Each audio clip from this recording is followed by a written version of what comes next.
muslimin sidqan rahimani rahimakumullah. Alhamdulillah, kita puji bagi Allah Subhanahu wa taala telah melimpahkan begitu banyak nikmat dan karunia kepada kita. Maka sepantasnya semestinya kita hendaknya selalu mensyukuri akan nikmat dan karunia Allah tersebut. Begitu banyak nikmat Allah, maka yakin tidak ada seorang manusia pun yang mampu menghitung akan banyaknya nikmat Allah yang telah dia dapatkan dari Allah Subhanahu wa taala. Wa atakum min kulli ma sa'altumuh wa in ta'uddu ni'matallahi la tuhsuha. Jika ingin menghitung nikmat kata Allah, maka tidak ada yang bisa menghitungnya. Jemaah dimulakan Allah Subhanahu wa taala. Tak lupa pada Yaumul Jumat ini, hari yang sangat mulia ini, hendaknya kita juga memperbanyak membaca salawat kepada baginda Rasulullah sallallahu alaihi wasallam. Allahumma shalli ala Muhammad wa ala ali Muhammad. Barang siapa yang bersalawat kepada satu kali kata Nabi, maka Allah akan bersalawat kepadanya sebanyak 10 kali. Salawatnya Allah kepada hamba-hamba yang bersalawat kepada nabinya itu berupa kebaikan, rahmat cinta Allah. Maka hendaknya kita tidak lupa untuk kita yang memperbanyak membaca salawat kepada baginda Nabi Muhammad sallallahu alaihi wasallam. Jamaah dimuliakan Allah Subhanahu wa taala. Sungguh Allah Subhanahu wa taala telah membimbing kita, telah membimbing manusia makhluknya ini. Selain dengan mengirim Rasul dan Nabi-Nya, Allah Ta'ala juga telah menurunkan kitabnya. Allah telah memberi petunjuk yang diajarkan oleh Nabi-Nya, wabil khusus Nabi Muhammad SAW. Dan di dalam Al-Quran Allah telah menuliskan seluruh pokok-pokok ajaran agama kita. Bahkan Allah telah menjelaskan dengan memberikan keterangan-keterangan yang tidak ada satupun yang dilewatkan, yang itu menjadi petunjuk bimbingan bagi kita di dalam kita melaksanakan apa yang telah diamanahkan Allah kepada kita. Tegas Allah Ta'ala menjelaskan salah satu dalam ayat Al-Quran surah An-Nahl ayat 89, wa nazzalna 'alaikal kitaba tibyanan likulli syai'. Dan kami telah menurunkan yakni Alkitab, Al-Quran yang menjelaskan segala sesuatu. Dalam ayat yang lain surah Al-An'am ayat 38, ma faradna fil kitabi min syai'. Tidaklah kami alparkan sesuatu pun di dalam Al-Quran. Jemaah dikatakan Allah Subhanahu wa taala. Ajaran-ajaran pokok di dalam agama kita selain berbicara tentang akidah, di dalam Al-Quran dijelaskan tentang bagaimana kita bertauhid, bagaimana kita beribadah. Ada materi tentang sejarah umat-umat terdahulu. Di Al-Quran juga banyak termuat ayat-ayat yang mengandung muatan tentang hukum-hukum Allah. Jemaah dimuliakan Allah Subhanahu wa taala. Salah satu pokok ajaran Al-Quran yakni tentang hukum atau syariat Allah Subhanahu wa taala. Ulama berbeda pendapat tentang berapa banyak ayat Al-Quran dalam Al-Quran itu. Ayat hukum dalam Al-Quran.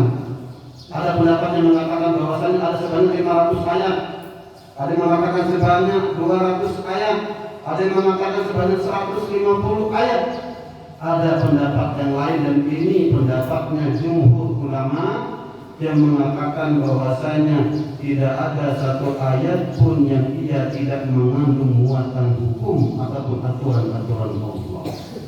Artinya seluruh ayat-ayat Al-Quran ia mengandung muatan-muatan aturan ataupun hukum-hukum Allah. Jemaah dimuliakan Allah Subhanahu wa taala. Berbicara hukum-hukum Allah, yang paling pokok dari hukum itu adalah berbicara tentang keadilan.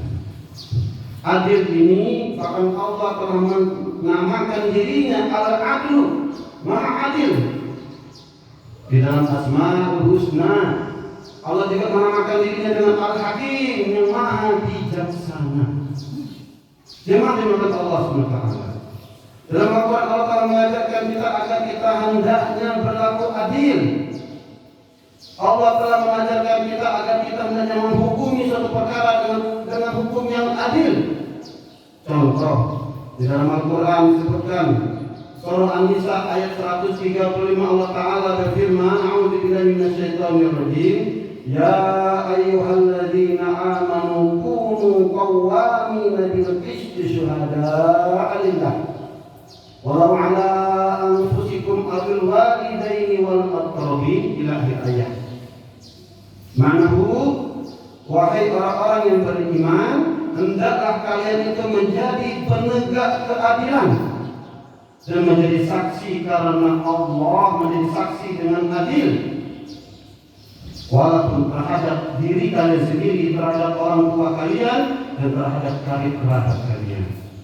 Dalam ayat yang lain dengan tegas Allah Ta'ala kembali berfirman tentang memerintahkan kita agar kita hendaknya berlaku adil dan menjadi saksi karena Allah Subhanahu wa Ta'ala. Yakni surah Al-Maidah ayat 8. Allah Ta'ala berfirman, Ya ayyuhalladzina amanu kunu qawwamina lillahi syuhada'a bil qist wa la yajrimannakum shana'anu qaumin 'ala alla ta'dilu i'dilu huwa aqrabu lit-taqwa wattaqullaha innallaha khabirun bima ta'malun.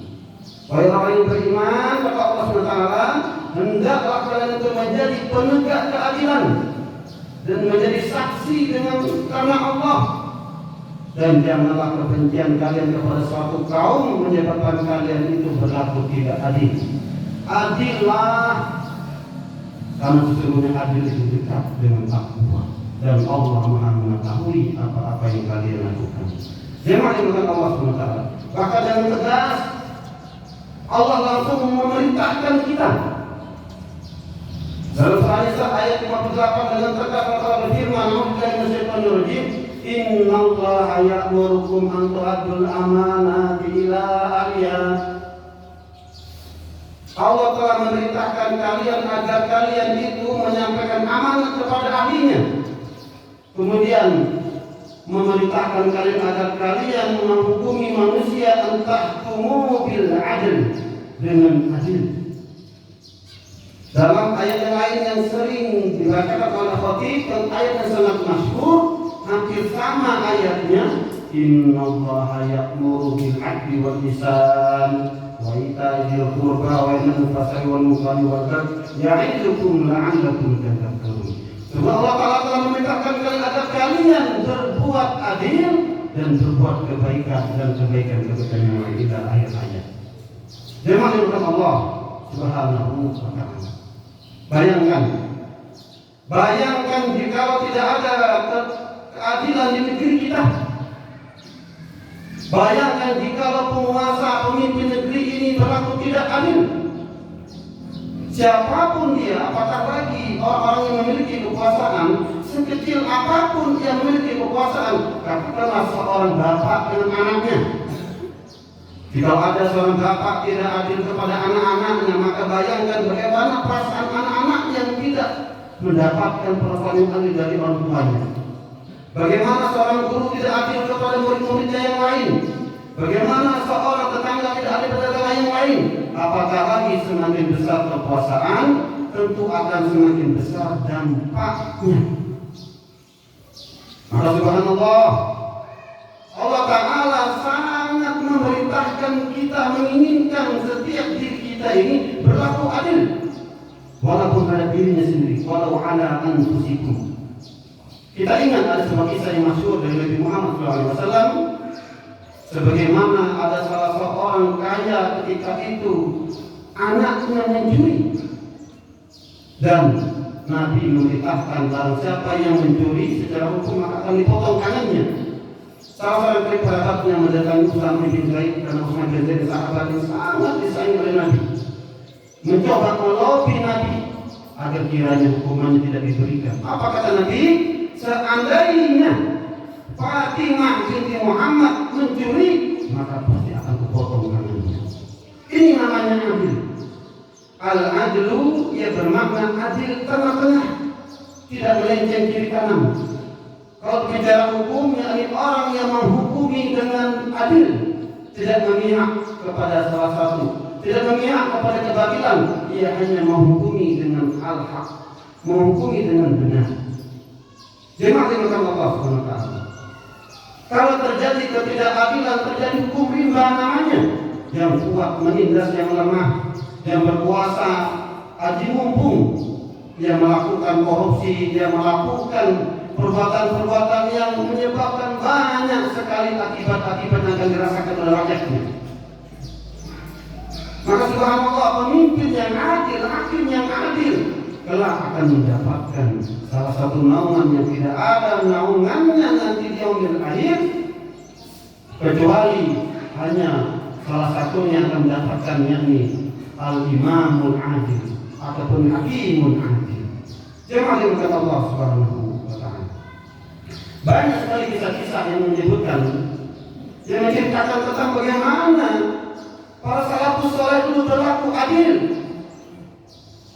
Termasuk baginda Nabi kita, sebenarnya contoh tadi telah kita sampaikan, dan masih banyak kisah-kisah lain, sehingga ketika keadilan bisa ditegakkan di lingkungan kita, keadilan bisa ditegakkan terutama di negeri kita, maka insya Allah negeri itu akan menjadi negeri yang gemar limpah Allah, negeri yang berkah.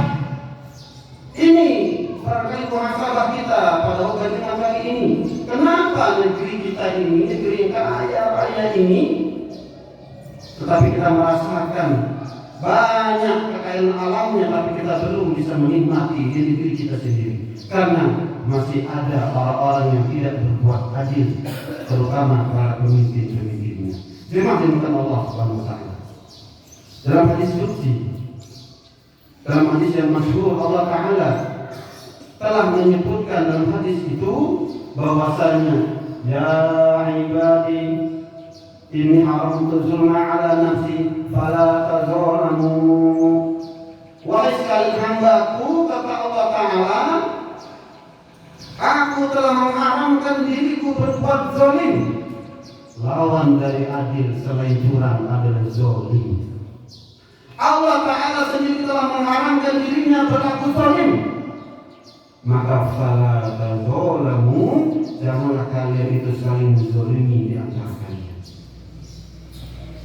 Semoga khotbah yang singkat ini kita sama-sama memperbaiki diri kita, untuk kita berlaku adil kepada siapapun, baik kepada anak-anak kita, seorang guru berlaku adil kepada murid-muridnya yang lain, dan perkara-perkara yang lain, termasuk amanah-amanah yang telah kita emban, adil terhadap dirinya sendiri, terhadap karib kerabatnya, terhadap siapapun, terutama khusus bagi tentu para pemimpin-pemimpin negeri kita, para hakim-hakim yang memang mendapatkan amanah di dalam memutuskan suatu perkara. Ingat, Allah Ta'ala telah merintahkan kita agar kita hendaknya berlaku adil, dan orang yang berlaku adil ini ihdilu wa beli takwa, sesungguhnya adil itu dekat dengan sifat takwa. Semoga diri kita bisa melaksanakan perintah Allah Ta'ala ini, kita menjadi semakin adil baik terhadap diri kita maupun terhadap amanah-amanah yang kita emban masing-masing.